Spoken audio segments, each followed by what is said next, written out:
aujourd'hui à une carte mère, c'est signé Asus, commercialisée sous la marque Republic of Gamer et il s'agit de la Crosshair 6 Hero. Cette solution au format ATX s'adresse aux joueurs, aux amateurs d'overclocking. Elle est équipée de pas mal de fonctionnalités, elle se positionne malheureusement sur le haut de gamme, 285 € constatés en France, elle commence à arriver et on se propose de faire un petit tour d'horizon. Bien sûr, elle est dédiée aux derniers processeurs de chez AMD, je veux parler bien sûr de Ryzen. Asus propose donc à l'occasion de l'arrivée de Ryzen de nouvelles cartes mères. Celle-ci est commercialisée sous la marque Republic of Gamer alias ROG. Elle se nomme la Crosshair 6 Hero. Positionnement haut de gamme, on la trouve actuellement en boutique aux alentours de 285 €. Format ATX, comme vous pouvez le voir, design travaillé, assez sombre, très masculin. PCB noir, on retrouve également un cache au niveau de la connectique arrière qui se prolonge jusqu'à la terminaison de la carte. On retrouve également plusieurs radiateurs, c'est de l'aluminium brossé de belle facture. Un sur le chipset X370 qui a la particularité de pouvoir exploiter le coefficient multiplicateur de Ryzen. On retrouve également deux autres radiateurs, c'est toujours en aluminium brossé et ces deux autres radiateurs, alors je ne sais pas si vous pouvez le voir, sont reliés avec un Kieloduc et son rôle sera de répartir au mieux la chaleur, donc d'augmenter clairement la surface de dissipation thermique et dans l'absolu d'améliorer le refroidissement. Au niveau mémoire, ça se situe donc à côté du socket AM4, Ryzen oblige, avec la présence de 4 slots, 64 Go maximal autorisé avec des fréquences annoncées de 2666 jusqu'à du 2133 et en passant par du 2400 MHz. Donc là 64 Go au maximum. Pour les joueurs, on a 3 PCI Express ici au format X16. Les deux premiers sont en PCI Express 3.0 en câblage X16. Si on utilise conjointement les deux premiers, on est en X8 et X8 et le dernier est en PCI Express par contre 2.0 câblage X4. Et ces trois unités s'accompagnent de 3 PCI Express que vous avez ici au format 1X, câblage 1X. Au niveau audio, c'est du Supreme FX et au niveau réseau, à ce niveau-là, RJ45 plus Intel i211 AT. On constate tant qu'on est à l'arrière qu'il y a pas mal de ports USB et c'est clair que Asus là fait un gros focus sur ce type de connectique puisque le chipset, donc là c'est le X370, va prendre en charge lui pas moins de 13 ports USB avec 6 USB 3.0 pour 6 USB 2.0 comme ça il n'y a pas de jaloux et on retrouve également un port 3.1. USB 3.1.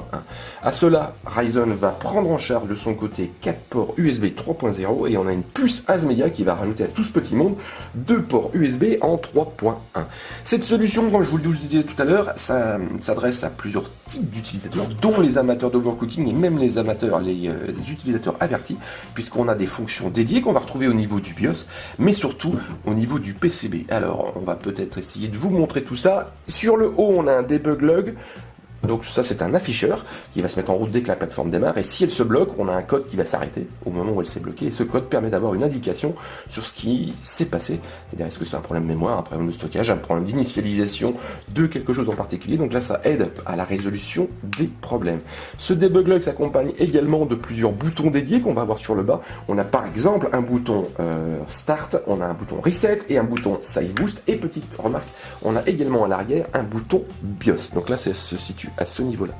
Voilà. Et ce petit bouton a l'avantage de permettre de flasher le BIOS s'il est corrompu sans démarrer la plateforme. Donc pas besoin de passer sous Windows ou encore d'essayer avec la touche suppression de rentrer dans le BIOS. Il suffit simplement au travers d'une autre plateforme d'enregistrer un BIOS de secours sur une clé USB. On la branche sur un port, pas n'importe lequel, il faudra bien regarder au niveau de la documentation. Et ensuite on appuie 3 secondes sur ce petit bouton et là le processus se met en place. Et ne soyez pas étonnés si la plateforme ne démarre pas, c'est normal. Donc le vent tirage ne se met pas en route, les unités de stockage ne sont pas initialisées, mais le clignotement du bouton indique que la procédure est bien en cours et que le flash et que le BIOS est en train d'être flashé. À ceci s'ajoute également au niveau de l'alimentation, donc là c'est au niveau du connecteur 20 plus 4 broches ATX, on a également à ce niveau-là donc des points de mesure qui permettent de récupérer les tensions. Donc là c'est pareil dans une séance d'overclocking avec un appareillage externe. Et au niveau toujours de l'alimentation, on retrouve également au niveau de l'avant donc un EPS 8 broches, donc ça c'est du classique, par contre accompagné d'un renfort avec un 4 broches. Cette solution Propose au niveau stockage également pas mal de petites choses. On a sur le bas donc un port M2, prise en charge de plusieurs formats, allant du 2242 à du 22110 et en passant par du 2280. Et ce port M2 s'accompagne de 8 ports SATA, c'est du 6G8, avec prise en charge des modes RAID 0 ou encore 1.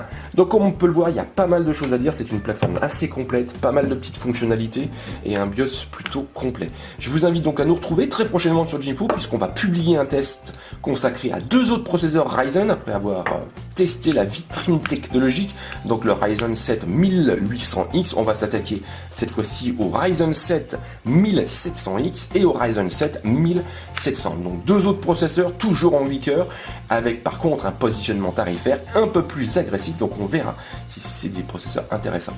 Et donc le test s'est appuyé sur cette plateforme, donc il s'agissait là d'une petite présentation de la Crosshair 6 Hero carte mère consacrée à Ryzen. C'est signé Asus et elle est commercialisée sous la marque Republic of Gamer.